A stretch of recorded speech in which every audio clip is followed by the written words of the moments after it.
The story of Luka Modrić does not begin on a perfect soccer field. It begins with the sounds of warning sirens, the tough truth of war.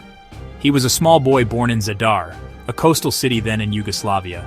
His early years were taken by the Croatian War of Independence. The world he knew was full of fear, uncertainty about what would happen, and great sadness. Here, in this hard place, his grandfather Luka was killed. This was a world that could easily break a child. Yet even in the darkest times, a small spark of hope can live on. For Luka, that hope was a small, round leather ball. He kicked it against the walls of the hotel that became his family's temporary home. The parking lot was his stadium, the concrete his drawing board. While the sounds of war rumbled far away, the steady thump of the ball was his escape, a private song of not giving up. It was more than a game, it was a safe place. It was a way to forget the fear and make room for childhood where there shouldn't have been any. The ball didn't care about politics or war. It only moved when his feet touched it.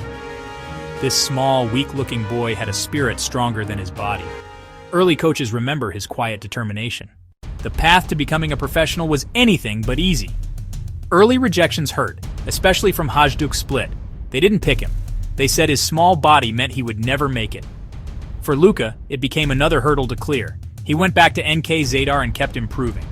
Scouts from Dinamo Zagreb noticed his raw, clear talent. They saw a soccer brain working on a different level. Moving to Dinamo Zagreb wasn't a fairy tale. The club saw potential but wanted him tougher. They sent him to Zrinjski Mostar. The Bosnian league was famously physical.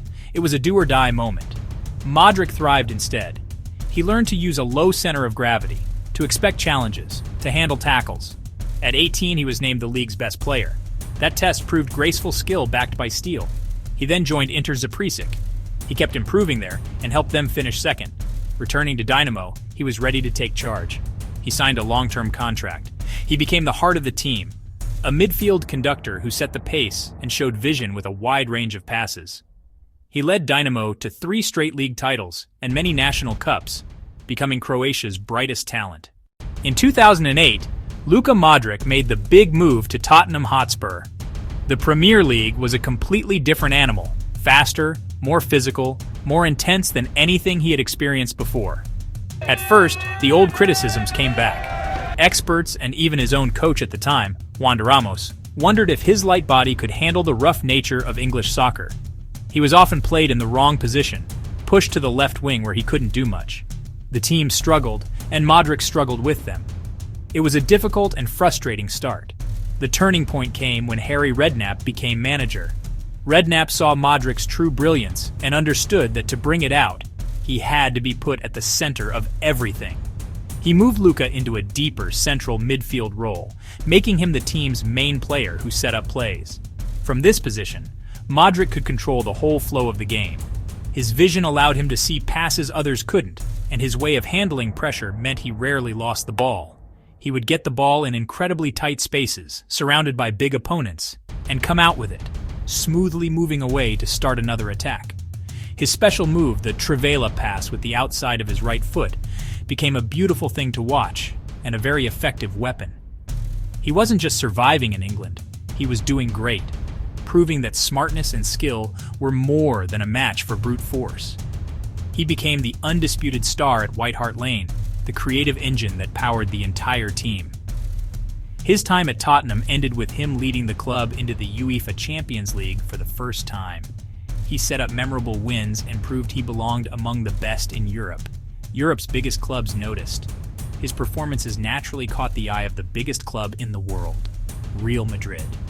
Although his leaving was long and difficult, he left Tottenham as a hero and was ready for the ultimate test in Madrid. Arriving at Real Madrid in 2012 was supposed to be the best moment of his career. Instead, it started like a bad dream. He joined late in the transfer window with no time to prepare before the season, thrown into an already strong midfield full of stars like Xabi Alonso, Sami Khedira, Mesut Ozil. Coach Jose Mourinho struggled to find a place for him. The Spanish newspapers were harsh, and the fans were impatient. In a survey done by Marca, Modric was famously voted the worst new player of the season in LaLiga. It was a cruel, public embarrassment. Many players would have fallen apart, but he responded not with words, but with hard work.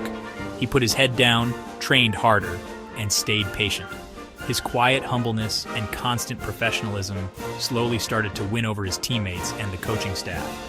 The arrival of Carlo Ancelotti marked a big change. Like Redknapp at Spurs, Ancelotti saw Modric as the key to making the team balanced and put him at the heart of midfield.